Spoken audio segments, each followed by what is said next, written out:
세계가 발칵 뒤집혔습니다. 분담금 납부를 미루며 갑질하던 인도네시아 정부가 한국에 고개를 숙였기 때문입니다.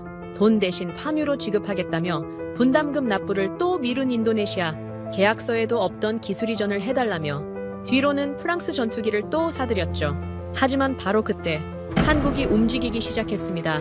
한국은 KF-21 출고식에서 인도네시아의 국기를 싹 다 빼버렸고 인도네시아에 배정됐던 KF-21 16대를 전부 아랍에미리트에 넘겨버렸죠. 도대체 무슨 일이 벌어진 걸까요? 인리를 퇴출시킨 한국의 단호한 결단, 지금 시작합니다. 2026년 3월, 대한민국 사천 공장에서 전 세계가 경악할 일이 벌어졌습니다.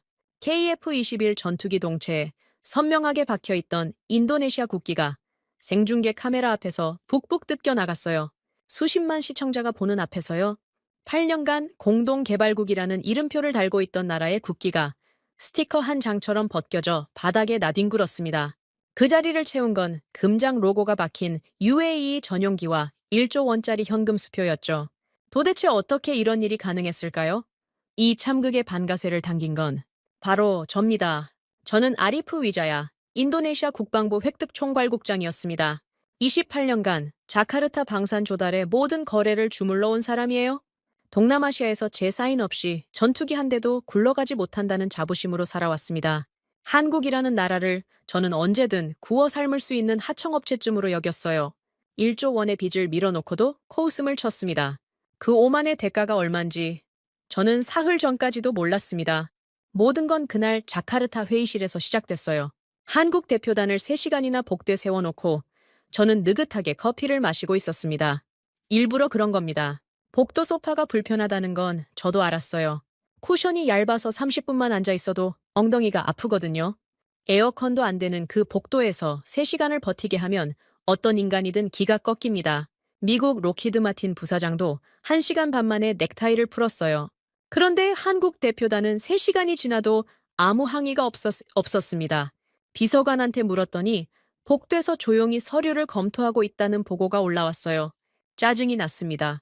기가 꺾여야 협상이 쉬운데 불평 한마디 없이 버티고 있다니요.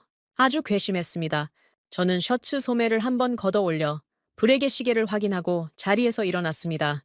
다소사 파리본사 로비스트가 지난달 선물한 시계예요. 팔목에 감기는 무게감이 제 권위를 대변하는 것 같아서 마음에 들었습니다. 회의실 문을 발로 걷어찼어요. 쾅 소리가 복도 끝까지 울렸을 겁니다.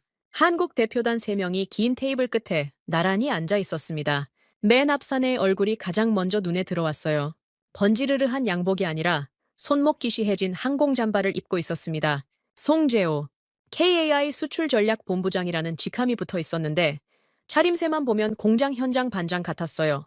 제가 문을 차고 들어서는데도 고개조차 들지 않더군요. 두꺼운 서류 뭉치에서 눈을 떼지 않았습니다. 그 태도가 저를 건드렸어요. 테이블 한가운데 놓인 서류 뭉치가 눈에 들어왔습니다. 미납 분담금 청구서 1조 원이라는 숫자가 선명했어요. 저는 그 서류를 송 본부장의 얼굴 앞으로 거칠게 밀쳐냈습니다. 종이 몇 장이 테이블 모서리를 넘어 바닥에 흩어졌어요. 송 본부장의 옆에 앉은 젊은 실무자가 움찔했지만 정작 송 본부장 본인은 미동도 하지 않았습니다. 현금은 한 푼도 못 줍니다. 제 목소리가 회의실 벽에 부딪혀 울렸어요. 의자에 앉지도 않은 채 내뱉은 첫마디였습니다. 한국 실무자 하나가 바닥에 흩어진 서류를 줍기 위해 허리를 숙이려 했어요. 송 본부장이 손가락 하나를 까딱하며 그를 제지했습니다. 서류는 바닥에 그대로 두라는 뜻이었죠. 그 여유로운 제지가 오히려 저를 더 자극했어요. 인도네시아산 파묘로 퉁치겠습니다. 현물 대납이요. 싫으면 오늘부로 공동개발국 이름표 떼겠소.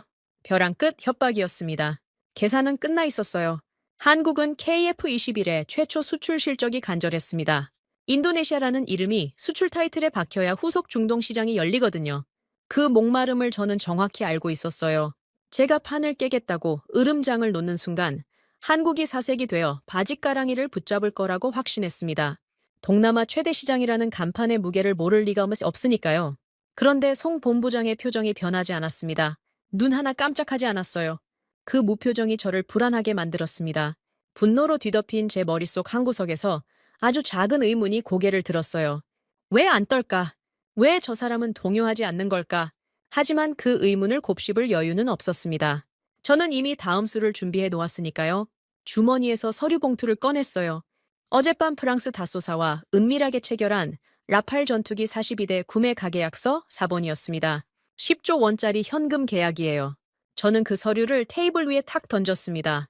일부러 송 본부장 쪽으로 밀었어요. 한국한테 줄 돈은 없지만 프랑스한테 줄 돈은 넘친다는 걸 눈앞에서 확인시켜준 겁니다. 완벽한 모욕이었죠. 우리 현금은 라팔했습니다. 이 판 안 깨고 싶으면 밀린 돈 탕감하고 KF-21 핵심 도면부터 넘기시오. 쐐기를 박았습니다. 한국 실무자의 손이 떨리는 게 보였어요. 분노 때문이겠죠. 저는 속으로 쾌감을 느꼈습니다. 이 정도면 충분합니다. 곧 송 본부장이 울상을 지으며 본국에 긴급 연락을 하겠죠. 서울에서 지시가 내려오면 고개를 숙이고 저한테 매달리기 시작할 겁니다. 뻔한 수순이었어요. 그때 송 본부장이 움직였습니다. 천천히, 아주 천천히 테이블 위에 작은 물건 하나를 올려놓았어요. 소형 녹음기였습니다. 딸깍! 붉은 불빛이 전멸하기 시작했어요. 회의실에 싸늘한 정적이 내려앉았습니다.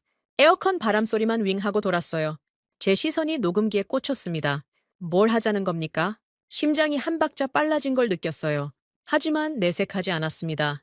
저는 10조 원짜리 다소 계약서를 턱으로 가리키며 웃었어요. 이건 보셨습니까? 제 목소리엔 여전히 여유가 묻어 있었습니다. 적어도 제 귀에는 그렇게 들렸어요. 송 본부장이 다소 계약서를 힐끗 보았습니다. 딱 1초였어요. 그리고 시선을 거두었습니다. 서류를 집어 들지도 펼쳐보지도 않았어요. 10조 원짜리 폭탄에 눈길조차 주지 않은 겁니다. 축하합니다. 그 한마디가 전부였습니다. 건조했어요. 감정이 실려있지 않았습니다. 축하인지 조롱인지 분간이 되지 않았어요. 제 태양혈이 욱신거리기 시작했습니다. 저는 목청을 높였어요. 라팔의 성능이 KF-21보다 월등하다는 이야기부터 인도네시아 없이는 한국 방산이 동남아 시장에 발도 못 붙인다는 협박까지 생각나는 모든 무기를 쏟아냈습니다. 목이 쉬도록 고함을 질렀어요. 회의실 유리창이 덜덜 떨릴 정도였습니다. 송 본부장은 꿈쩍도 하지 않았습니다. 제 고함이 벽에 부딪혀 되돌아오는 동안 그는 가슴 주머니에서 낡은 만년필을 꺼냈어요. 항공잠바 안주머니에서 손때 묻은 수첩도 함께 나왔습니다. 만년필 뚜껑을 조용히 열었어요. 그리고 적기 시작했습니다. 싸각, 싸각, 싸각.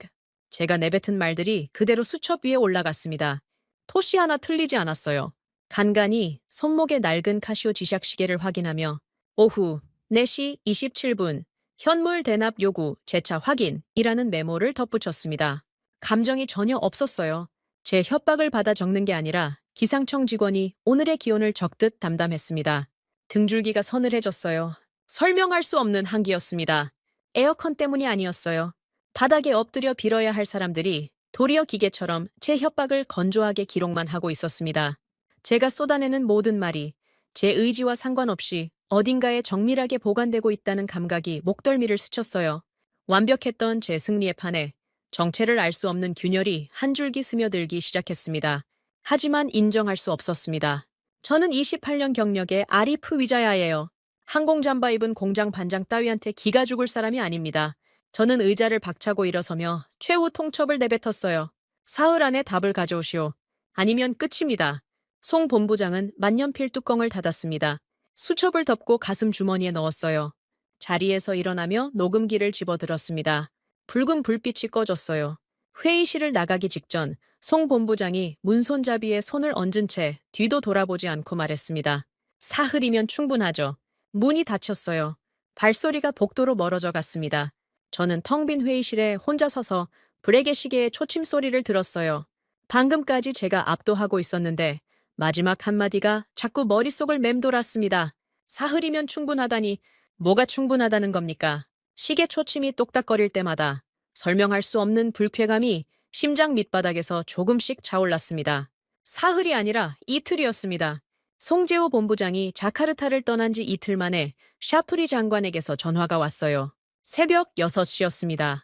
장관이 새벽에 전화를 거는 건 두 가지 경우뿐이에요. 아주 좋은 소식이거나 누군가의 목을 치라는 명령이거나 그날은 전자였습니다. 위자야, 올해 KF-21 분담금 예산을 전액 삭감했다. 한 푼도 안 남겼어. 장관의 목소리엔 웃음기가 묻어 있었습니다. 한국 놈들 길들이기라는 이름이 붙은 작전이었어요. 예산이 없으니 돈을 못 준다. 이건 정치적 결정이니 협상 대상이 아니다. 그렇게 밀어붙이면 한국이 결국 무릎을 꿇을 거라는 계산이었죠. 저는 침대에서 벌떡 일어나 거수경례를 했습니다. 전화기 너머로요. 장관님 명판단이십니다. 그 말에 장관이 껄껄 웃었어요. 저도 웃었습니다. 그때까지만 해도 이 세상에 두려울 게 없었어요. 예산 삭감 소식을 한국 쪽에 통보한 건 사흘 뒤였습니다. 공문 한 장으로 끝냈어요. 격식을 차릴 필요도 없었습니다. 한국이 어떤 반응을 보일지 뻔했거든요. 항해 공문이 쏟아지겠죠. 외교 채널을 동원해 압박하겠죠. 그러면 저는 우리도 어쩔 수 없다. 국회가 예산을 잘랐다며 양손을 들면 끝이에요. 뻔한 수순이었습니다. 그런데 한국에서 항해 공문이 오지 않았어요. 하루가 지나도 이틀이 지나도 서울에서는 아무 반응이 없었습니다. 외교 채널도 조용했어요. 뭔가 이상했지만 저는 그 침묵을 한국의 굴복으로 해석했습니다. 할 말이 없으니 입을 다문 거라고요. 제 판단이 얼마나 어리석었는지는 나중에야 알게 됐어요. 일주일 뒤 저는 한국을 제대로 엿먹이기 위한 쐐기를 박았습니다. 카타르에서 퇴역 예정인 중고 미라주 2000 전투기 24대를 현금 1조 원에 긴급 구매한다는 기사를 터뜨린 거예요. 의도적이었습니다. 한국한테는 돈이 없다고 울상을 짓고 같은 주에 프랑스제 중고 전투기를 현금 박치기로 사들이는 모습을 전 세계에 보여준 겁니다. 한국 여론이 들끓겠죠. KAI 내부에서 인도네시아와 손절하자는 목소리가 터져 나오겠죠. 그러면 한국 정부가 다급해져서 저한테 매달릴 수밖에 없어요. 저는 뉴스 기사를 스마트폰으로 캡처해서 장관에게 보냈습니다. 장관이 엄지 이모티콘을 보내왔어요. 다음 날 자카르타 국방부에서 후속 협의가 잡혔습니다. 송재호 본부장이 다시 왔어요. 같은 항공잠바, 같은 카시오 지샥시계, 같은 무표정, 변한 게 하나도 없었습니다. 저는 미라주 기사가 나간 뒤니까 당연히 안색이 달라졌을 거라고 기대했어요. 주먹을 불끈 쥐든가 최소한 언성을 높이든가 아무것도 없었습니다. 송 본부장은 자리에 앉자마자 서류 가방에서 신문 스크랩을 한 장 꺼냈어요. 카타르 미라주 구매 기사였습니다. 깔끔하게 오려붙인 스크랩 옆에 빨간 펜으로 날짜와 금액이 적혀 있었어요. 그걸 두꺼운 바인더에 철했습니다. 바인더 표지에는 계약 위반 누적 기록이라는 라벨이 붙어 있었어요. 담담하게 서류를 정리하는 회계사처럼요. 그 모습이 거슬렸습니다. 저는 일부러 송 본부장이 듣도록 중동 무기 브로커에게 전화를 걸었어요. 스피커폰으로 켰습니다. 아랍어 통역관을 끼고 UAE 쪽 중개상과 라팔 부품 수급 이야기를 나누며 낄낄거렸어요. 한국 전투기는 안중에도 없다는 걸 몸으로 보여준 겁니다. 송 본부장은 제 통화 내용을 들으며 수첩에 뭔가를 적었습니다. 또 적고 있었어요. 만년필이 사각거리는 소리가 제 웃음소리 사이로 스며들었습니다. 전화를 끊고 저는 본론으로 들어갔어요. 책상 위에 공문 한 장을 밀었습니다. KF-21에 인도네시아 국기를 계속 달아주는 조건으로 ASA 레이더 핵심 소스 코드를 이전하라는 공식 요구서였어요. 제 도장까지 찍어서 보냈습니다. 선을 넘는 요구라는 건 저도 알았어요. 하지만 밀어붙이면 한국이 결국 꺾일 거라고 믿었습니다. 동남아 시장을 잃는 것보다 소스코드 몇 줄 넘기는 게 싸다고 판단할 테니까요. 송 본부장 옆에 앉은 젊은 KAI 실무자의 손이 떨리기 시작했어요. 주먹을 꽉 쥐고 있었습니다. 입술이 바르르 떨렸어요. 뭔가 말하려는 게 분명했습니다. 저는 속으로 쾌감을 느꼈어요. 드디어 균열이 보이기 시작했거든요. 한 명이라도 감정을 터뜨리면 그걸 빌미로 외교 문제를 만들 수 있었습니다. 제발 한마디만 해라. 속으로 빌었어요. 송 본부장이 그 실무자를 봤습니다. 눈짓 한 번이었어요. 고개를 아주 미세하게 가로저었습니다. 그걸로 끝이었어요. 실무자의 주먹이 풀렸습니다. 떨리던 입술이 다물렸어요.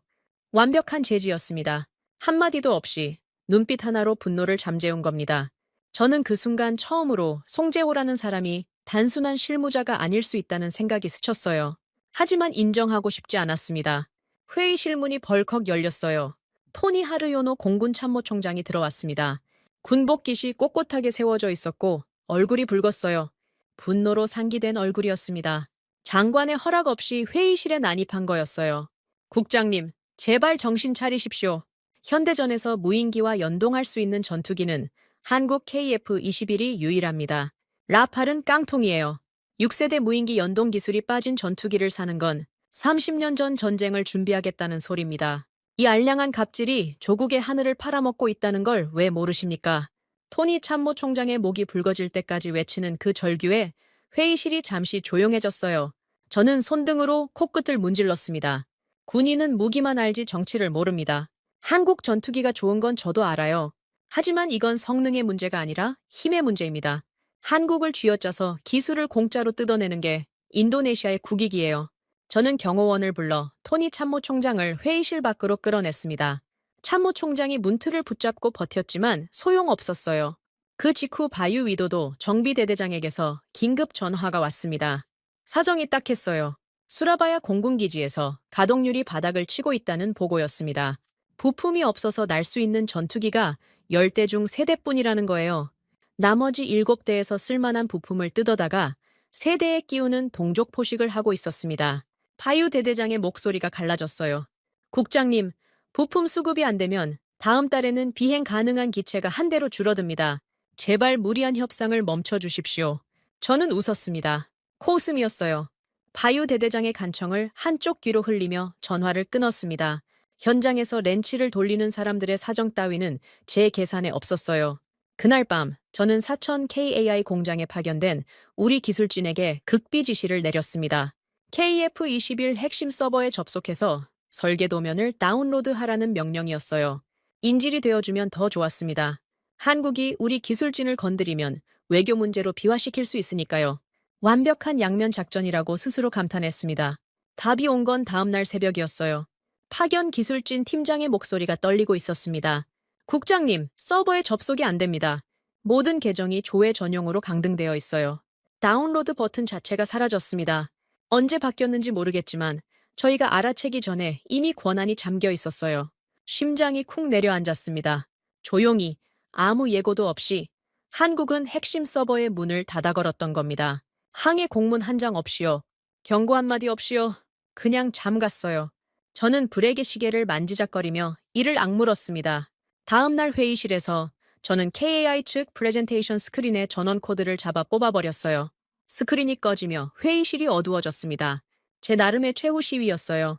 의자를 걷어차며 회의장을 나갔습니다. 뒤에서 쿵소리가 났어요. 저는 뒤돌아보지 않았습니다. 하지만 나중에 안 사실이 하나 있어요. 제가 문을 박차고 나간 뒤 송재호 본부장은 어두워진 회의실에서 자리를 뜨지 않았다는 겁니다. 낡은 카시오 지샥시계의 야광 버튼을 눌러 시각을 확인했어요. 그리고 계약 위반 누적 대장을 펼쳐 빨간 펜으로 가지런히 줄을 그었습니다. 날짜, 시각, 위반 내용.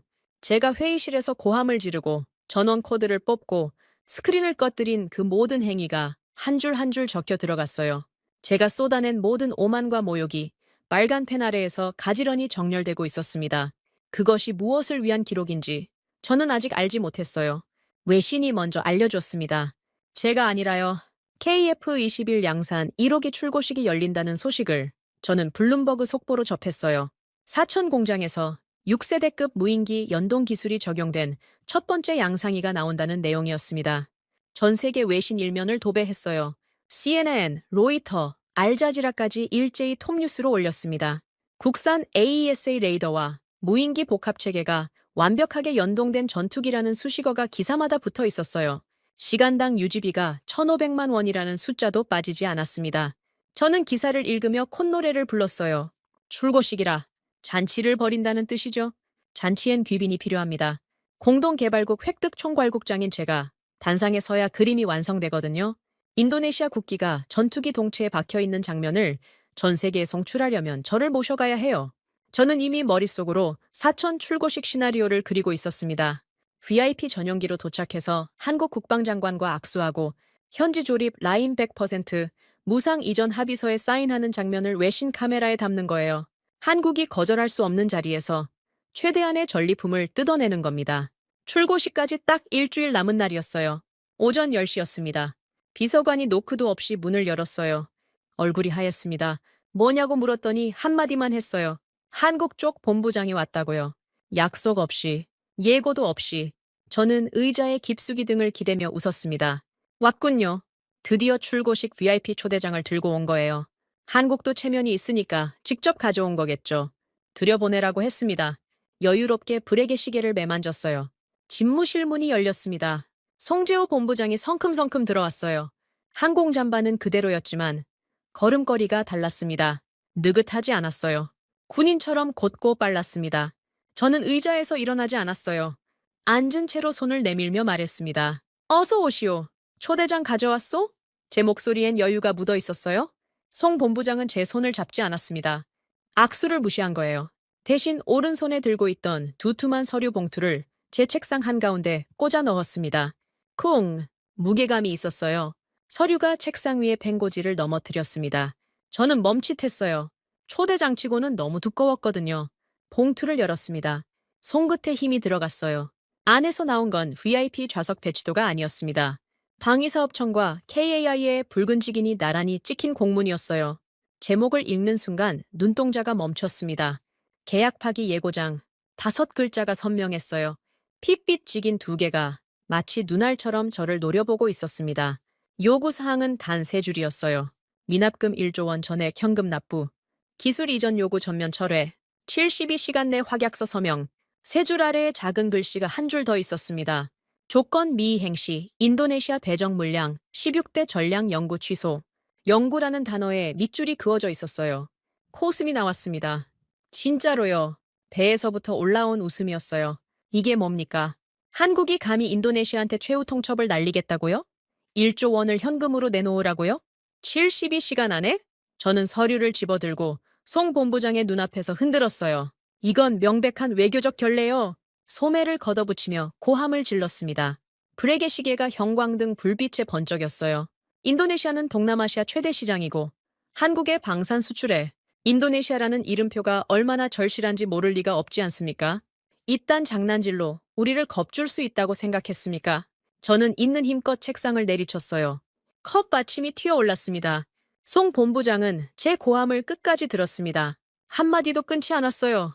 제가 숨을 고를 때까지 기다렸습니다. 그리고 천천히 왼손을 들어 자기 손목에 낡은 카시오 지샥 시계를 톡톡 쳤어요. 검지손가락으로 2번. 그 동작의 의미를 저는 즉시 알아챘습니다. 시간은 흐르고 있다. 72시간의 카운트다운은 이미 시작됐다. 그런 뜻이었어요. 등골이 서늘해졌습니다. 또 그 감각이었어요. 첫 번째 회의 때 느꼈던 것과 같은 설명할 수 없는 한기. 하지만 이번엔 더 선명했습니다. 저는 그 서늘함을 분노로 덮어 씌웠어요. 나가쇼! 고함과 함께 손가락으로 문을 가리켰습니다. 뒤통수에 대고 쌍욕을 퍼부었어요. 인도네시아어로, 영어로 생각나는 모든 언어를 동원했습니다. 송 본부장은 제 욕설을 등에 맞으며 집무실을 나갔어요. 뒤돌아보지 않았습니다. 발소리가 복도로 멀어지는 동안에도 저는 욕을 멈추지 못했어요. 목이 쉬어갔습니다. 문이 닫히고 집무실이 조용해졌을 때 저는 책상 위에 남겨진 서류를 다시 내려다봤습니다. 핏빛 직인 2개가 여전히 저를 올려다보고 있었어요. 72시간, 사흘, 고작 사흘이잖아요. 한국이 진짜로 끊겠습니까? 인도네시아를요? 동남아시아 최대 시장을요? 말도 안 됩니다. 허세예요. 해어세. 저는 서류를 구겨 쓰레기통에 던졌습니다. 정확히 던졌어요. 쓰레기통 안에 깔끔하게 들어갔습니다. 저는 의자에 다시 앉아 다리를 꼬았어요. 불에게 시계의 초침이 조용히 돌아갔습니다. 허세라고 다시 한번 속으로 되뇌었어요. 그런데 손이 떨렸습니다. 아주 미세하게요. 불에게 시계줄을 매만지는 손가락 끝이 눈에 띄지 않을 정도로 흔들리고 있었어요. 저는 주먹을 꽉 쥐어 떨림을 잡았습니다. 아무도 안 봤어요. 아무도요.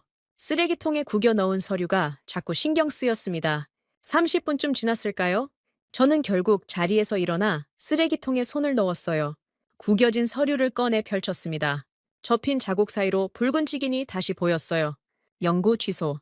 연구라는 글자가 구김살 사이에서도 흐려지지 않았습니다.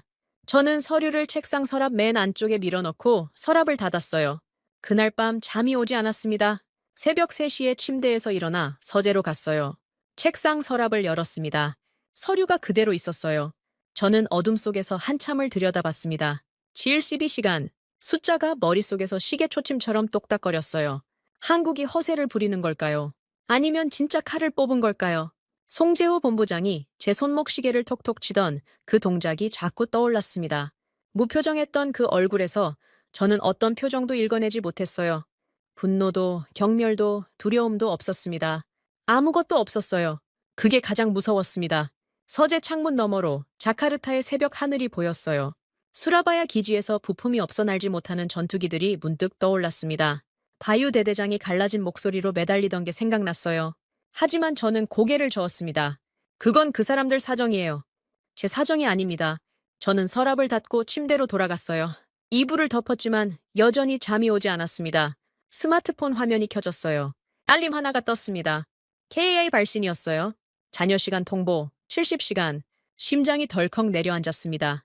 카운트다운이 진짜 시작된 거예요. 저는 스마트폰을 뒤집어 베개 밑에 밀어 넣었습니다. 눈을 감았어요.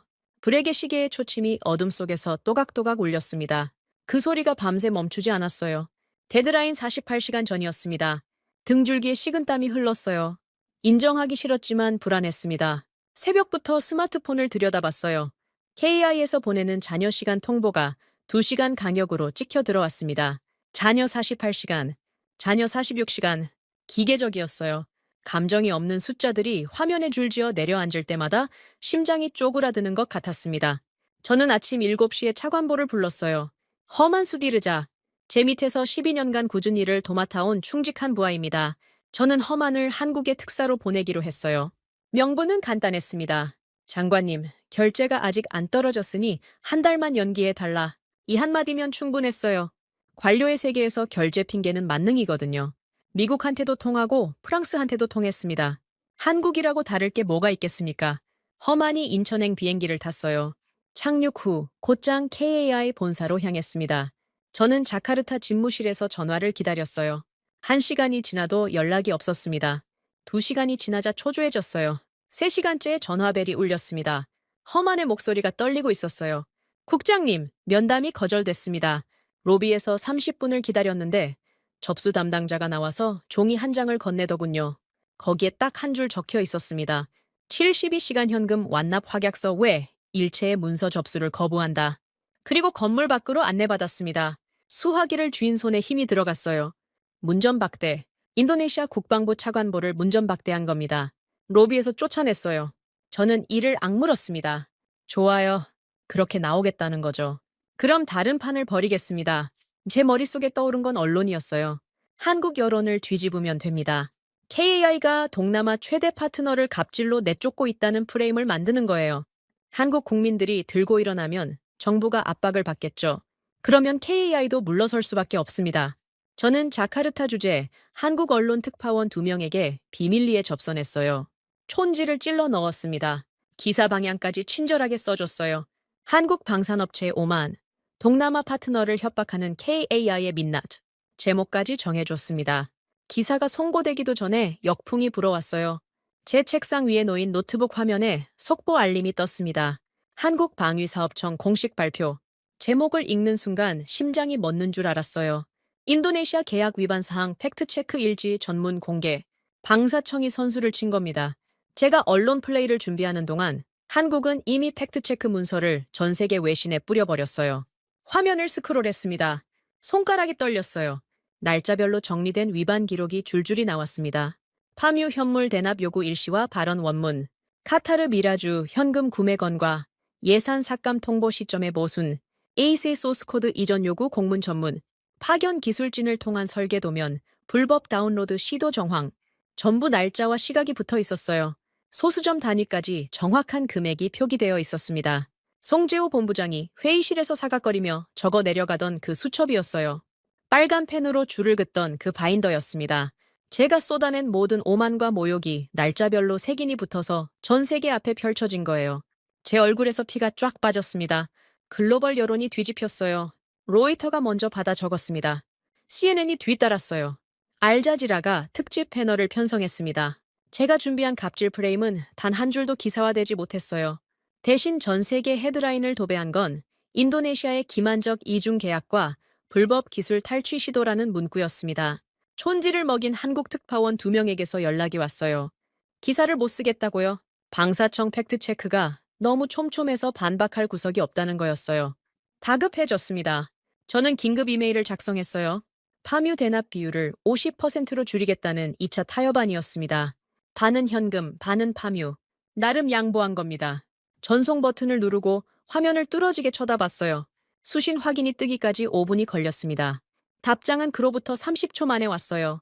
본 문서는 72시간 현금 완납 확약서가 아니므로 자동 폐기합니다. 한 줄이었습니다. 사람이 쓴 문장이 아니었어요. 매크로 답변이었습니다. 자동 응답. 제 타협안을 사람이 읽지도 않았다는 뜻이에요. 기계가 걸러낸 겁니다. 손바닥으로 책상을 내리쳤어요. 커피잔이 넘어져 서류 위에 갈색 얼룩이 번졌습니다.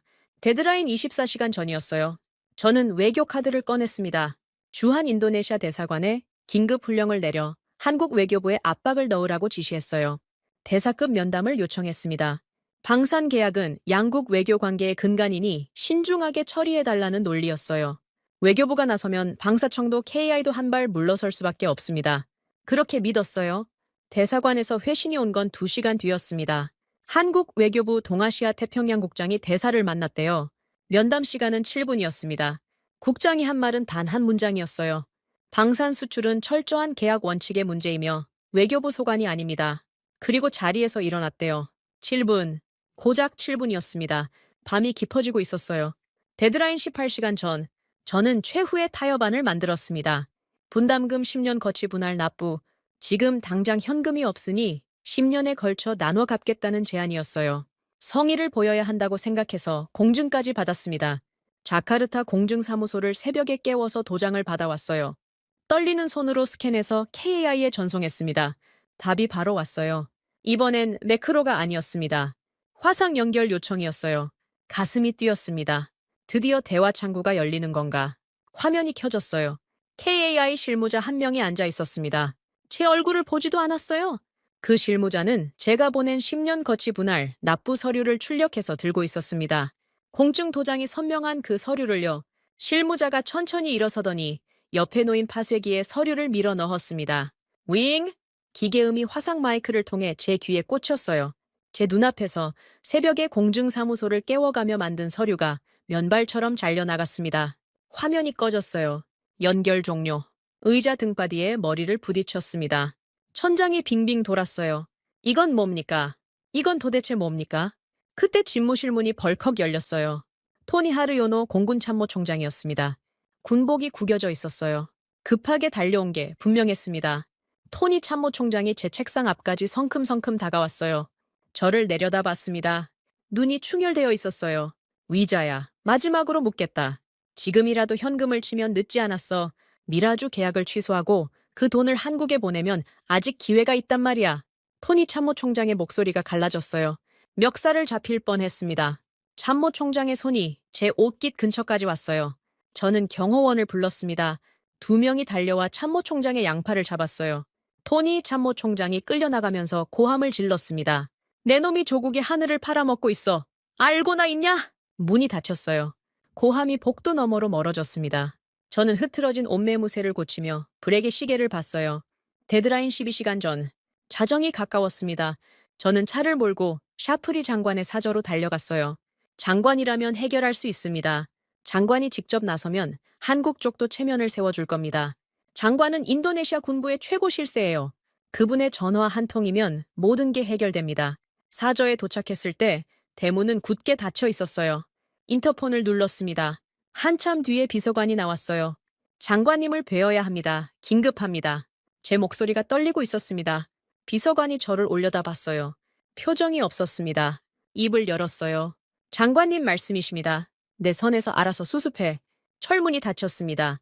콩! 소리가 가슴 한가운데를 때렸어요. 저는 철문 앞에 서서 움직이지 못했습니다. 다리에 힘이 풀렸어요. 꼬리 자르기. 장관이 저를 버린 겁니다. 내 선에서 알아서 수습해. 그 한마디가 제 28년 충성에 대한 답이었어요. 차에 돌아와 운전대에 이 말을 기댔습니다. 스마트폰이 울렸어요. 카이벌씬! 자녀 시간 통보 10시간. 이어서 또 울렸어요. 자녀 9시간. 사형 선고가 1시간 간격으로 날아들고 있었습니다. 저는 스마트폰을 조수석에 내던졌어요. 화면이 꺼지지 않았습니다. 숫자가 어둠 속에서 푸르게 빛났어요. 자카르타의 밤하늘에는 별이 없었습니다. 도시의 불빛이 전부 삼켜버렸거든요. 저는 운전대 위에 이마를 댄 채 눈을 감았어요. 송재호 본부장이 카시오 지샥 시계를 톡톡 치던 손가락이 어둠 속에서 선명하게 떠올랐습니다. 그 무표정한 얼굴이, 그 사각거리는 만년필 소리가 제 머릿속을 가득 채웠어요. 스마트폰이 또 울렸습니다. 자녀 8시간. 데드라인 종료 2시간 전이었습니다. 새벽 내내 한숨도 못 잤어요. 셔츠가 땀에 절어 등에 달라붙었습니다. 거울을 볼 용기가 없었어요. 눈 밑이 시커멓게 내려앉았을 거라는 건 알고 있었습니다. 커피를 4잔째 마셨는데 손떨림만 심해졌어요. 카페인 때문인지 공포 때문인지 구분이 되지 않았습니다. 저는 화상회의를 요청했어요. 마지막 카드였습니다. 직접 얼굴을 보고 이야기하면 뭔가 달라지지 않겠습니까? 사람 대 사람으로 마주보면 칼을 못 쓰는 법이에요. 적어도 제가 아는 세상에서는 그랬습니다. 화상 연결 요청을 보내고 3분을 기다렸어요. 수락 알림이 떴습니다. 가슴이 뛰었어요. 아직 끝나지 않았다는 뜻이니까요. 화면이 켜졌습니다. 송재호 본부장이 아니었어요. 항공잠바도 가시오 지샥시계도 보이지 않았습니다. 대신 은퇴 안경을 쓴 사내가 화면 정중앙에 앉아 있었어요. 가르마가 한치의 오차도 없이 정확하게 나뉘어 있었습니다. 양복깃에 방위사업청 배지가 붙어 있었어요. 배지 아래 이름표를 읽었습니다. 박태산 계약 법무부장. 처음 보는 얼굴이었어요. 송 본부장은 어디 있습니까? 제 목소리가 갈라졌어요. 박태산이라는 사내가 안경 너머로 저를 봤습니다. 동공이 미동하지 않았어요. 송 본부장님은 출고식 현장 준비로 자리를 비우셨습니다. 남은 절차는 제가 담당합니다. 남은 절차. 그 단어가 귓전을 스쳤어요. 절차라니요? 아직 협상이 끝나지 않았는데 무슨 절차를 밟겠다는 겁니까? 저는 화면을 향해 몸을 앞으로 숙였습니다. 땀이 턱끝에서 뚝 떨어졌어요. 박 부장, 좋습니다. 적당히 깎아줄 테니 이쯤에서 합의합시다. 파묘 비율을 30%로 낮추겠소. 나머지 70은 현금으로 하겠소. 단, 납부 기한을 6개월만 늘려주시오. 제 목소리엔 애걸이 묻어 있었습니다. 스스로도 알았어요. 이틀 전만 해도 상상할 수 없었던 톤이었습니다. 하지만 지금은 자존심을 차릴 여유가 없었어요. 16대의 전투기가 사라지느냐 마느냐의 갈림길이었으니까요. 박태산 부장은 제 말이 끝날 때까지 미동도 하지 않았습니다. 얼굴에 감정이 없었어요. 송재호 본부장과 같은 부류의 사람이라는 걸 직감적으로 알아챘습니다. 찔러도 피 한 방울 안 나올 것 같은 인상이었어요. 박 부장이 천천히 책상 위에서 두꺼운 파일을 집어들었습니다. 표지가 카메라에 잡혔어요. 법무 검토 완료라는 직인이 선명했습니다. 파일을 세우르륵 펼쳤어요. 수십 장의 서류가 넘어갔습니다. 특정 페이지에서 손가락이 멈췄어요. 박 부장이 그 페이지를 카메라 앞으로 바짝 들이밀었습니다. 화면 가득 글씨가 찼어요. 본 계약서 특약 제사조 2항, 조건부 유예 절대 불가 조항에 의거하여 귀국에 연장하는 검토 가치조차 없어 즉각 폐기했습니다. 박 부장의 목소리는 평탄했어요. 뉴스 앵커가 오늘의 날씨를 읽듯 담담했습니다. 하지만 그 안에 담긴 내용은 날씨가 아니었어요. 칼날이었습니다. 저는 눈을 비볐어요. 특약 제사조 2항이라니 그런 조항이 있었습니까? 계약서를 사인할 때 분명히 훑어봤습니다. 아니, 솔직히 말하면 훑어보지 않았어요. 부하 직원에게 시켜서 요약본만 받아봤습니다. 수백 페이지짜리 계약서를 누가 다 읽겠습니까? 특약은 형식적인 장치라고 생각했어요. 어차피 한국이 파기할 배짱이 없을 테니 사문화된 조항이라고 무시했습니다. 박 부장이 계속 읽었어요. 동조항 남목. 기한 내 조건 미이행 시 기납부금 전액은 대한민국 국고에 영구 귀속되며 공동개발국 지위는 복원 불가능한 형태로 영구 박탈됩니다. 영구 귀속. 귀가 먹먹했어요. 6천억 원이 영구 귀속된다고요? 우리가 8년간 나눠낸 그 돈을 한 푼도 안 돌려준다는 겁니까? 저는 의자에서 벌떡 일어섰습니다. 무릎이 책상 모서리에 부딪혀 욱신거렸지만 느끼지 못했어요. 그건 사기 계약이요. 그 조항은 무효요. 우리한테 설명한 적도 없잖소. 고함을 질렀습니다. 목이 터질 것 같았어요. 박태산 부장은 안경을 살짝 치켜 올렸습니다. 그 동작이 끝나자 서류 뒷면을 카메라에 비췄어요. 서명란이었습니다. 인도네시아 국방부 획득 총괄국장 아리프 위자야. 제 사인이 선명하게 찍혀 있었어요. 날짜까지 제 손으로 적은 겁니다. 5년 전이었어요. 읽지도 않고 사인한 그 페이지가 지금 제 목을 조르고 있었습니다. 다리에 힘이 풀렸어요. 의자에 털썩 주저앉았습니다. 화면 속 박 부장은 서류를 내려놓고 양손을 가지런히 책상 위에 모았어요. 기다리는 자세였습니다. 더 할 말이 있으면 하라는 뜻이었죠. 저는 마지막 카드를 꺼냈어요. 떨리는 목소리로 내뱉었습니다. 욕소, 박이야시오. 하지만 우리가 낸 6천억 원은 당장 토해내야 할 것이오. 국제중재재판소에 가겠소. 환불 카드였습니다. 6천억이라는 숫자가 제 마지막 무기였어요. 한국이 아무리 원칙을 내세워도 6천억 원을 그냥 삼킬 수는 없을 겁니다. 국제 여론이 가만 놔두지 않을 거예요. 최소한 돈이라도 건져야 했습니다. 박태산 부장이 입꼬리를 미세하게 움직였어요. 웃음이 아니었습니다. 실소에도 미치지 못하는 경련에 가까운 움직임이었어요. 박 부장이 방금 읽었던 서류를 다시 들어 올렸습니다. 같은 페이지를 카메라에 비췄어요. 제 사인 바로 위에 있던 문구를 검지 손가락으로 짚었습니다. 다시 한번 말씀드리겠습니다. 기납부금 전액 국고, 영구 귀속, 귀국이 사인하신 조항입니다. 화면이 흐려졌어요. 제 눈에 물이 고인 건지, 화면이 고장난 건지 분간이 안 됐습니다. 6천억 원이 증발한 거예요. 8년간 나눠냈던 돈이 한국 국고에 영원히 묻히게 된 겁니다. 돌려받을 방법이 없었어요. 제가 직접 사인한 조항이니까요. 머리가 하얘졌습니다. 이성이 무너지는 소리가 귀 안에서 울렸어요. 저는 떨리는 손으로 스마트폰을 집어들었습니다. 4천 KAI 공장에 파견된 우리 기술진 팀장에게 메시지를 보냈어요. 극비지시였습니다. KAI 내부망에 연결된 컴퓨터에서 물리적으로 하드디스크를 뽑아라. 서버가 잠겨 있으면 본체를 통째로 들고 나와라. 뭐라도 갖고 나와야 합니다. 뭐라도요? 답장이 온 건 7분 뒤였어요. 팀장의 메시지는 짧았습니다. 국장님, 모든 계정이 잠금 처리됐습니다. 기숙사에서 짐을 빼라는 통보를 받았어요. 한국 경찰이 와 있습니다. 지금 통제 아래서 짐을 싸고 있습니다. 스마트폰이 손에서 미끄러졌어요. 바닥에 떨어져 화면이 갈라졌습니다. 한국 경찰. 경찰이 왔다고요? 저는 의자에서 굴러떨어졌어요. 무릎이 바닥에 부딪혔습니다. 통증이 올라왔지만 느끼지 못했어요. 화상 화면 속 박태산 부장은 여전히 같은 자세로 앉아 있었습니다. 양손이 가지런히 모아져 있었어요. 안경 너머 동공에 아무런 감정이 없었습니다. 제가 바닥에서 기어 올라와 화면을 붙잡고 악을 쓰는 동안에도 미동이 없었어요. 이건 사기요. 국제재판소에 가겠소. 전 세계가 알게 될 것이오. 제 목소리가 찢어졌습니다. 성대가 타는 것 같았어요. 박태산 부장이 천천히 안경을 벗었습니다. 렌즈를 양복 안감으로 닦았어요. 다시 썼습니다. 그 동작이 끝나자 오른손을 움직여 책상 한쪽에 놓인 작은 장치 위에 손가락을 올렸어요. 빨간색 타이머였습니다. 디지털 숫자가 깜빡이고 있었어요. 저는 화면에 바짝 얼굴을 들이밀었습니다. 타이머의 숫자가 보였어요. 3분 27초, 3분 26초. 데드라인 종료까지 남은 시간이었습니다. 숫자가 하나씩 줄어들 때마다 심장이 같이 쪼그라들었어요. 1분이 지났습니다. 박 부장은 움직이지 않았어요. 저도 움직이지 못했습니다. 화면 속 타이머 숫자만 줄어들었어요. 2분, 1분, 30초, 10초. 박태산 부장이 입을 열었습니다. 공동개발국 지휘 영구 박탈 자동 절차를 발동합니다. 타이머가 0을 가리켰어요. EBI 하는 전자음이 화상 스피커를 통해 제 귀에 꽂혔습니다. 짧고 날카로운 소리였어요. 그 소리가 끝나자 화면에 붉은 글씨가 떠올랐습니다. 절차 개시 완료. 박태산 부장이 서류를 덮었어요. 파일을 닫고 책상 위에 내려놓았습니다. 안경 너머 시선이 카메라를 똑바로 응시했어요. 위자야 국장님, 72시간 동안 기회를 드렸습니다. 화면이 꺼졌어요. 연결 종료. 제 집무실에 정막이 내려앉았습니다. 모니터 화면에 제 얼굴이 비쳤어요.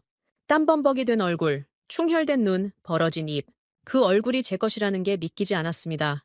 불의 계시계에 초침이 텅 빈 방 안에서 또각거렸어요. 그 소리밖에 들리지 않았습니다. 버비. 차가운 기계음이 스마트폰에서 울렸습니다. 자정 정각이었어요. 72, 시간의 카운트다운이 끝났다는 알림이었습니다. 화면에 뜬 문구는 단 한 줄이었어요. 데드라인 만료. 최종 절차 개시. 저는 집무실 소파에 구겨진 채 그 알림을 멍하니 들여다봤습니다. 밤새 잠을 못 잤어요. 넥타이는 풀린 지 오래였고 셔츠 단추 2개가 뜯겨나가 있었습니다. 언제 뜯었는지도 기억나지 않았어요. 화상 연결 요청이 들어왔습니다. KAI 발신이었어요. 저는 떨리는 손으로 수락 버튼을 눌렀습니다. 화면이 켜졌어요. 송재호 본부장이 앉아 있었습니다. 항공잠바 대신 감색 정장을 입고 있었어요. 처음 보는 차림이었습니다. 출고식 복장이구나 하는 생각이 스쳤어요. 그 사람한테는 잔치가 시작되는 날이니까요. 송 본부장이 저를 똑바로 봤습니다. 카메라 렌즈를 통해 제 눈과 그의 눈이 마주쳤어요. 28년 관료 생활에서 수많은 눈빛을 봐왔지만 저렇게 고요한 눈은 처음이었습니다. 분노도 경멸도 연민도 없었어요. 그냥 사실을 확인하는 눈이었습니다. 송 본부장의 오른손이 움직였어요. 책상 위에 놓인 서류를 들어 올렸습니다. 두꺼운 계약서 원본이었어요. 수백 페이지짜리. 8년 전 제가 사인한 바로 그 문서였습니다. 송 본부장이 왼손으로 붉은 도장을 집었어요. 계약 파기. 영문으로 터미네이티드라는 글자가 새겨진 고무인장이었습니다. 도장을 계약서 표지에 대고 힘을 줬어요. 쾅! 소리가 화상 스피커를 뚫고 들어왔습니다. 붉은 잉크가 종이 위에 번졌어요. 8년짜리 계약이 붉은 도장 하나로 끝났습니다. 저는 화면 앞에서 입을 벌린 채 굳어 있었어요. 말이 나오지 않았습니다. 송 본부장이 도장을 내려놓고 계약서를 덮었어요. 표지의 붉은 인장이 마지막으로 카메라에 잡혔습니다. 화면이 꺼졌어요. 연결 종료. 그로부터 15분 뒤에 전화가 울렸습니다. 샤프리 장관이었어요. 새벽에 장관이 직접 전화를 건다는 건 전쟁이 터졌거나 누군가의 목이 달아나기 직전이라는 뜻이에요. 장관의 목소리는 쉰 듯 낮았습니다. 위자야, 무슨 수를 써서라도 파기를 막아. 이제 와서요? 사저 철문 앞에서 저를 내쫓아 놓고 네 선에서 알아서 수습하라고 등을 돌려놓고 이제 와서 무슨 수를 쓰라고요? 가슴 밑바닥에서 뭔가가 끌어올랐지만 입 밖에 내지 못했어요. 장관은 장관이니까요. 저는 알겠습니다. 한마디만 하고 전화를 끊었습니다. 다급하게 KI 쪽 라인을 돌렸어요. 송재호 본부장 직통 번호를 눌렀습니다. 신호음이 한 번 울리더니 뚝 끊겼어요. 다시 걸었습니다. 같은 결과였어요. 방사청 국제협력과 번호를 눌렀습니다. 이 번호는 사용할 수 없습니다. 기계 음성이 나왔어요. KI 대외협력실, 연결되지 않습니다. 방사청 대변인실, 수신 거부, 인도네시아 국방부의 모든 발신 번호가 차단되어 있었습니다. 하나도 빠짐없이요. 저는 스마트폰을 바닥에 내동댕이 쳤어요. 화면이 두 번째로 갈라졌습니다. 동이 텄어요. 3월 27일 아침이었습니다. 자카르타의 하늘이 붉게 물들었어요. 저는 집무실 창가에 서서 그 하늘을 봤습니다. 아무 생각이 나지 않았어요. 머릿속이 텅 비어 있었습니다. 9시가 되자 뉴스 알림이 쏟아지기 시작했어요. 한국 사천 KI 공장에서 KF-21 양산 1호기 출고식이 시작됐다는 속보였습니다. 전 세계 외신이 운집했다는 기사가 줄줄이 올라왔어요. CNN, 로이터, 알자지라, NHK, 사천이라는 작은 도시에 전 세계 카메라가 모인 거예요. 저는 텅 빈 집무실에서 스마트폰 유튜브 생중계를 켰습니다. 갈라진 화면 너머로 사천 공장 활주로가 보였어요. 하늘이 쪽빛이었습니다. 자카르타의 흐린 하늘과는 달랐어요. 투명했습니다. 활주로 위에 KF-21이 서 있었어요. 은회색 동체가 아침 햇살을 받아 빛나고 있었습니다. 아름다웠어요. 인정하기 싫었지만 그건 진짜 아름다운 전투기였습니다. 카메라가 동체를 클로즈업했어요. 기수 아래쪽에 두 개의 국기가 나란히 인쇄되어 있었습니다. 태극기와 인도네시아 국기, 빨간색과 하얀색이 나란히 빛나고 있었어요. 아직 붙어 있었습니다. 제가 갈기갈기 찢어놓은 파트너십의 마지막 흔적이 전투기 동체에 아직 남아 있었어요. 생중계 화면이 전환됐습니다. 단상 위에 한국방위사업청장과 KAI 대표이사가 나란히 서 있었어요. 축사가 시작됐습니다. 저는 그 축사를 듣지 않았어요. 시선이 동체의 인도네시아 국기에 고정되어 있었거든요. 아직 붙어 있다. 아직은 괜찮다. 무의미한 위안이었지만 그것밖에 붙잡을 게 없었습니다. 축사가 끝났어요. 박수 소리가 스피커를 통해 울려 퍼졌습니다. 그리고 카메라가 다시 전투기 쪽으로 돌아갔어요. 제 심장이 멎었습니다. KAI 정비복을 입은 사내 두 명이 전투기를 향해 성큼성큼 걸어가고 있었어요. 손에 뭔가를 들고 있었습니다. 헤라와 클리닝천이었어요. 생중계 카메라가 그들을 따라갔습니다. 수십만 시청자가 보고 있었어요. 정비사 두 명이 전투기 기수 아래에 섰습니다. 인도네시아 국기가 바로 눈앞이었어요. 한 명이 헤라를 국기 시트지 모서리에 밀어 넣었습니다. 쓱! 시트지가 들렸어요. 다른 한 명이 모서리를 잡았습니다. 그리고 당겼어요. 버그! 소리가 났어요. 빨간색과 하얀색이 동체에서 벗겨지기 시작했습니다. 스티커였어요. 스티커처럼 뜯겨 나갔습니다. 북북. 접착제가 늘어나며 실이 생겼어요. 정비사가 힘을 주자 시트지가 한 번에 떨어져 나왔습니다. 인도네시아 국기가 구겨진 차에 정비사의 손에 들려 있었어요. 정비사가 그걸 접었습니다. 4번을 접어 주머니 크기로 만들었어요. 그리고 정비복 주머니에 쑤셔 넣었습니다. 끝이었어요. 8년짜리 파트너십이 30초 만에 뜯기고 접히고 주머니 속으로 사라졌습니다. 활주로에 있던 외신 기자들의 플래시가 일제히 터졌어요. 셔터 소리가 기관총 소리처럼 쏟아졌습니다. 유튜브 생중계 실시간 채팅창에 글자들이 쏜살같이 올라갔어요. 영어, 아랍어, 한국어, 일본어. 전 세계가 그 장면을 목격했습니다. 제 손에서 스마트폰이 미끄러졌어요. 세 번째였습니다. 바닥에 떨어진 스마트폰 화면에서 생중계가 계속됐어요. 국기가 뜯긴 자리에 은회색 동체 표면만 드러나 있었습니다. 깨끗했어요. 마치 처음부터 아무것도 없었던 것처럼. 그때 뒤에서 무릎 꿇는 소리가 들렸습니다. 콩! 돌아봤어요. 바유 위도도 정비대대장이 집무실 문간에 서 있었습니다. 아니, 서 있었다기보다는 무너져 내리고 있었어요. 손에 들고 있던 몽키 스패너가 바닥에 떨어졌습니다. 쨍그랑 소리가 났어요. 바유 대대장의 무릎이 바닥에 닿았습니다. 양손으로 얼굴을 감쌌어요. 우리 하늘이 지워졌어. 바유 대대장의 목소리가 갈라졌습니다. 울음이었어요. 수라바야 기지에서 부품 없는 전투기를 동족포식으로 겨우 살려내던 사내가 갈라진 스마트폰 화면 너머로 조국의 국기가 뜯겨나가는 걸 보며 바닥에 주저앉은 거예요. 몽키 스패너가 발밑에 나뒹굴고 있었습니다. 그 스패너로 매일 전투기 볼트를 조이던 손이 지금은 제 얼굴을 감싸고 떨고 있었어요. 저는 바유 대대장을 내려다봤습니다. 아무 말도 할 수 없었어요. 위로할 자격이 없었거든요. 부품을 보내달라고 매달리던 바유 대대장을 코웃음으로 쫓아냈던 사람이 접니다. 참모 총장의 경고를 경호원을 시켜 끌어낸 사람이 접니다. 그 모든 결정의 끝에 지금 이 장면이 있었어요. 구겨진 국기, 무너진 사내, 텅 빈 집무실, 갈라진 스마트폰 화면에서 생중계가 이어지고 있었습니다. 국기가 뜯긴 KF-21의 은회색 동체가 사천의 쪽빛 하늘 아래서 여전히 빛나고 있었어요. 전투기는 아름다웠습니다. 하지만 그 아름다움이 더 이상 우리 것이 아니었어요. 정비사 주머니 속에 구겨져 들어간 국기만이 모든 게 꿈이 아니라는 증거였습니다. 국기가 뜯겨 나간 자리에 카메라 플래시가 쏟아지고 있을 때였습니다. 생중계 화면 구석에 뭔가가 잡혔어요. 활주로 끝자락에 비행기 한 대가 착륙하고 있었습니다. 민항기가 아니었어요. 동체 전체가 진주색으로 칠해져 있었고 수직 미익에 금장 로고가 박혀 있었습니다. 아랍어 서체였어요. 카메라가 급하게 줌을 당겼습니다. 전용기였어요. UAE 국적 표시가 선명했습니다. 저는 바닥에 떨어진 스마트폰을 주워들고 화면에 얼굴을 들이밀었어요. 갈라진 유리 틈 사이로 전용기의 도어가 열리는 게 보였습니다. 트랩이 내려왔어요. 하얀 전통 복장을 한 사내가 트랩 위의 모습을 드러냈습니다. 한박 웃음을 짓고 있었어요. 사천 활주로의 아침 바람에 카피에가 펄럭였습니다. 타레크 알 호사니, UAE 타와준 사무총장이었어요.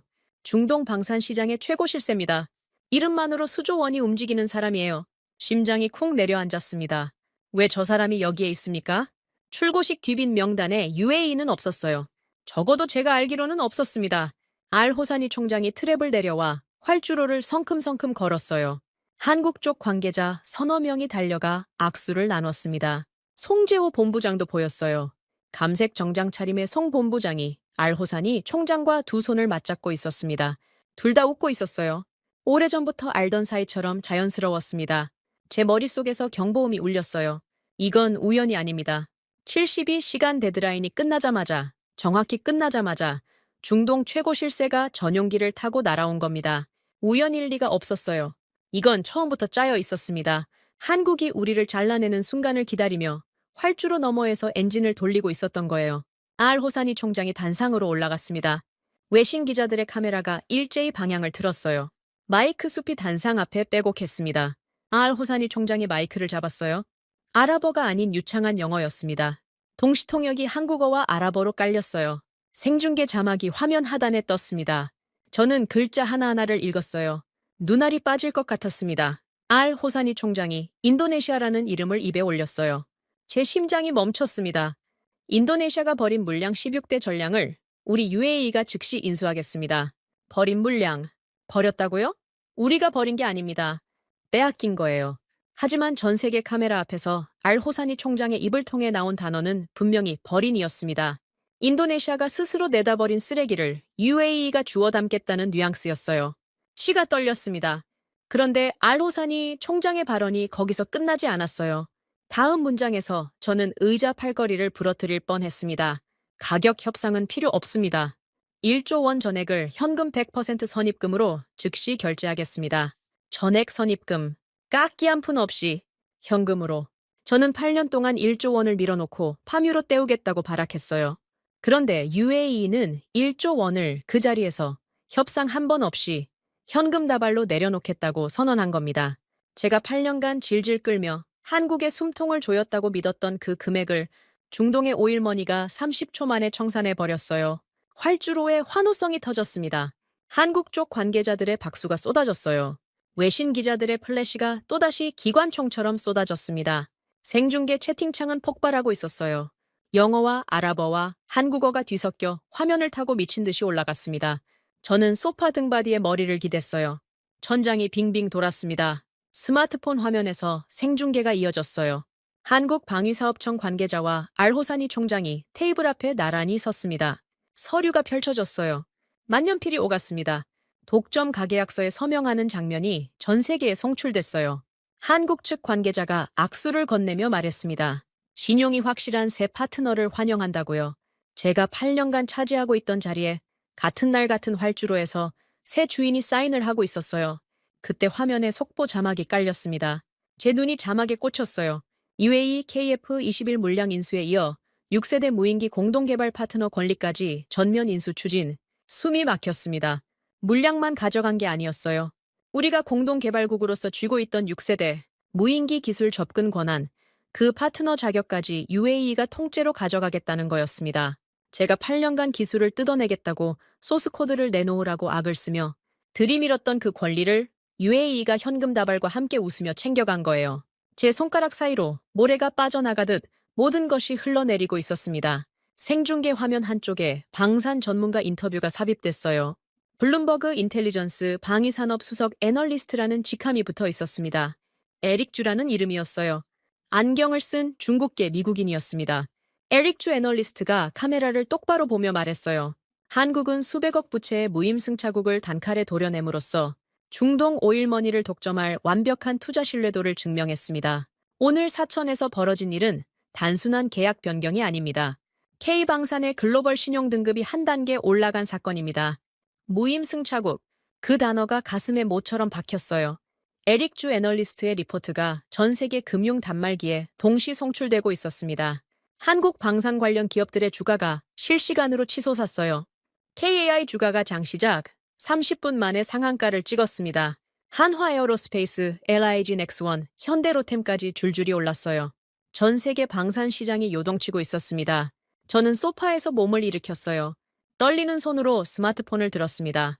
다쏘사 담당자 번호를 눌렀어요. 프랑스 파리 본사 직통이었습니다. 라팔 전투기라도 잡아야 했어요. 한국과 끝났으니 라팔이라도 빨리 받아야 합니다. 긴급 인도를 요청해야 했어요. 신호음이 울렸습니다. 한 번, 두 번, 세 번, 네 번째 신호음 뒤에 연결됐어요.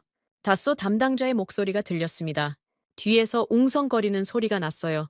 공항 라운지 같았습니다. 위자야 국장님? 지금 중동 VIP 일정 때문에 바쁩니다. 나중에 연락드리죠. 둑. 전화가 끊겼습니다. 제가 끄는 게 아니에요. 다쏘 담당자가 끄는 겁니다. 중동 VIP 일정이라고 했어요. 사천 활주로에서 금장 로고 전용기를 타고 온 알호산이 총장의 얼굴이 떠올랐습니다. 다쏘사도 중동 쪽 거래를 쫓고 있는 거예요. 인도네시아 같은 외상 거래처보다 현금을 쌓아놓은 중동이 우선이었던 겁니다. 저는 프랑스한테도 버림받은 거였어요. 스마트폰을 내려놓았습니다. 집무실이 조용했어요. 바유 대대장은 아까 몽키 스패너를 남긴 채 나간 뒤 돌아오지 않았습니다. 비서관도 보이지 않았어요. 건물 전체가 텅 빈 것 같았습니다. 저만 남은 것 같았어요. 갈라진 스마트폰 화면에서 생중계가 아직 이어지고 있었습니다. 사천 활주로, 위의 축제는 끝날 줄 몰랐어요. 알 호사니 총장이 송재호 본부장과 나란히 KF-21 앞에 서서 기념 촬영을 하고 있었습니다. 전투기 동체에는 국기가 뜯긴 자리만 남아 있었어요. 곧 그 자리에 UAE 국기가 붙겠죠. 인도네시아의 빨간색과 하얀색 대신 초록과 하얀과 검정과 빨강이 나란히 박힐 거예요. 제가 한국을 길들인다며 콧노래를 불렀던 그 72시간이 뭐였는지 이제야 보였습니다. 한국은 제가 깝죽거리는 동안 칼을 갈았어요. 칼만 간 게 아니었습니다. 칼을 갈면서 동시에 새 손님을 불러들인 거예요. 제가 복도에서 한국 대표단을 3시간 세워놓고 커피를 마시던 그때 송재호 본부장은 활주로 너머에서 전용기 엔진 소리를 듣고 있었는지도 모릅니다. 현금 다발을 들고 날아올 새 파트너의 도착 시간을 손목시계로 확인하며 제 고함을 수첩에 적고 있었던 거예요. 저는 브레게 시계를 내려다봤습니다. 다소사 로비스트가 선물한 시계, 금태가 형광등 불빛에 번쩍였어요. 이 시계가 제 팔목에 감겨있는 한 저는 승자라고 믿었습니다. 하지만 지금 이 시계는 제가 누구한테 돈을 받고 조국의 하늘을 팔아넘겼는지를 증명하는 족쇄에 불과했어요. 활주로의 환호성이 스마트폰 스피커를 통해 울려 퍼졌습니다. 전 세계가 축제를 벌이고 있었어요. 한국과 UAE의 악수가 카메라에 잡혀 전 세계로 송출되는 동안 저는 자카르타의 텅 빈 집무실에서 갈라진 스마트폰 화면만 들여다보고 있었습니다. 3월 27일 오후 1시였습니다. 집무실 문이 발길질에 거칠게 열렸어요. 경첩이 비명을 질렀습니다. 무장한 군사경찰 4명이 우르르 들어왔어요. 위장 군복에 완장을 찬 사내들이었습니다. 선두에 선 대위가 제 얼굴을 확인하더니 뒤따르는 병사들에게 턱짓을 했어요. 2명이 제 책상으로 다가왔습니다. 한 명이 제 왼팔을 잡았어요. 다른 한 명이 브레게 시계 잠금쇠를 눌렀습니다. 딸깍! 팔목에서 시계가 풀렸어요. 28년간 방산거래의 온갖 자리에서 소매를 걷어 올려 과시하던 그 시계가 군사경찰의 증거물, 봉투 안으로 미끄러져 들어갔습니다. 시계가 사라진 팔목이 허전했어요. 피부에 시계 자국이 하얗게 남아 있었습니다. 그 하얀 띠를 멍하니 내려다보는 동안 병사들이 책상 위의 서류를 압수자루에 쓸어 담았어요. 서랍을 열었습니다. 맨 안쪽에 밀어 넣었던 구겨진 계약 파기 예고장이 나왔어요. 핏빛 직인이 접힌 자국 사이로 번져 있었습니다. 그것도 봉투에 들어갔어요. 노트북, USB, 명함첩, 수첩, 28년 경력의 흔적들이 압수자루 3개에 나뉘어 담겼습니다. 5분이 채 걸리지 않았어요? 대위가 수갑을 꺼냈습니다. 은색이었어요. 형광등 불빛에 차갑게 번쩍였습니다. 제 양손을 앞으로 내밀라고 했어요? 저는 저도 모르게 손을 내밀었습니다. 저항할 힘이 없었어요. 딸깍! 수갑이 채워졌습니다. 브레게 시계보다 훨씬 무거웠어요. 금속이 뼈를 눌렀습니다. 대위가 제 팔을 잡고 집무실 밖으로 끌어냈어요. 복도가 텅 비어 있었습니다. 비서관도 부하 직원도 아무도 없었어요. 새벽부터 소문이 돌았던 모양입니다. 쥐새끼처럼 다들 숨은 거예요. 복도 끝에 있는 TV 모니터가 켜져 있었습니다. 걸음을 옮기면서 화면이 눈에 들어왔어요. 긴급 기자회견 생중계였습니다. 샤프리 장관이 연단에 서 있었어요. 군복 정장에 훈장이 주렁주렁 달려 있었습니다. 카메라 플래시를 받으며 엄숙한 표정을 짓고 있었어요. 입을 열었습니다. 오늘 대한민국과의 KF-21 공동개발 파기 사태에 대해 국민 여러분께 말씀드리겠습니다. 저는 복도 한가운데 멈춰 섰어요. 군사경찰이 팔을 잡아 끌었지만 다리가 굳어버렸습니다. 화면 속 장관이 계속 말했어요. 철저한 내부 조사 결과 이 모든 참사의 원인은 획득 총괄국장 아리프 위자야의 개인 비리로 밝혀졌습니다. 위자야 국장은 프랑스 다소사로부터 거액의 리베이트를 수수하고 국익을 훼손하는 방향으로 협상을 의도적으로 파탄시켰습니다. 귀를 의심했어요. 리베이트라고요? 다소사한테 돈을 받았다고요? 시계 하나 받은 건 맞습니다. 하지만 그건 장관도 알고 있었어요. 장관이 시키는 대로 했을 뿐이에요. 예산 삭감도 장관의 지시였습니다. 한국 길들이기도 장관의 작전이었어요. 파뮤 대납도 소스코드 요구도 전부 장관의 승인 아래 진행된 겁니다. 그런데 지금 저 연단 위에서 그 장관이 모든 것을 제 탓으로 돌리고 있었어요. 꼬리 자르기, 사저 철문 앞에서 이미 예고된 결말이었습니다. 네 선에서 알아서 수습해. 그 한마디가 곧 사형 선고였다는 걸 그때는 몰랐어요. 아니 알면서도 외면했던 거예요. 28년간 충성했으니 설마 나를 버리겠느냐는 어리석은 믿음이 마지막까지 발목을 잡았습니다. 군사경찰이 제 팔을 다시 잡아 끌었어요. 발이 끌리듯 복도를 지나갔습니다. 엘리베이터 앞에서 문이 열리길 기다리는 동안 뒤에서 발소리가 다가왔어요. 단단한 군화 소리였습니다. 돌아봤어요. 토니 하르요노 공군 참모총장이었습니다. 토니 참모총장이 군사경찰에게 손짓했어요. 잠깐만 멈춰라. 대위가 고개를 끄덕였습니다. 토니 참모총장이 제 앞에 섰어요. 가까웠습니다. 숨결이 느껴질 만큼요. 참모총장의 눈이 충혈되어 있었어요. 잠을 못 잔 게 분명했습니다. 저와 같은 밤을 보낸 거예요. 하지만 이유가 달랐겠죠. 저는 제 목을 걱정하며 뒤척였고 토니 참모총장은 조국의 하늘을 걱정하며 뜬 눈으로 밤을 지사온 거예요. 토니 참모총장이 입을 열었습니다. 낮은 목소리였어요. 고함이 아니었습니다. 오히려 조용했어요. 그래서 더 무서웠습니다. 위자야, 내 놈의 얄팍한 갑질쇼가 우리 공군을 30년 후퇴시켰다. 6세대 무인기 연동이 가능한 전투기는 KF-21 뿐이었어. 그걸 내 놈이 파묘로 때우겠다고. 소스 코드를 내놓으라고 깽판을 쳐서 날려먹은 거야. 이제 우리 조종사들은 부품도 없는 고철 덩어리를 몰고 하늘에 올라가야 해. 그게 내 놈이 한 일이다. 한마디 한마디가 못이었어요. 가슴에 박혔습니다.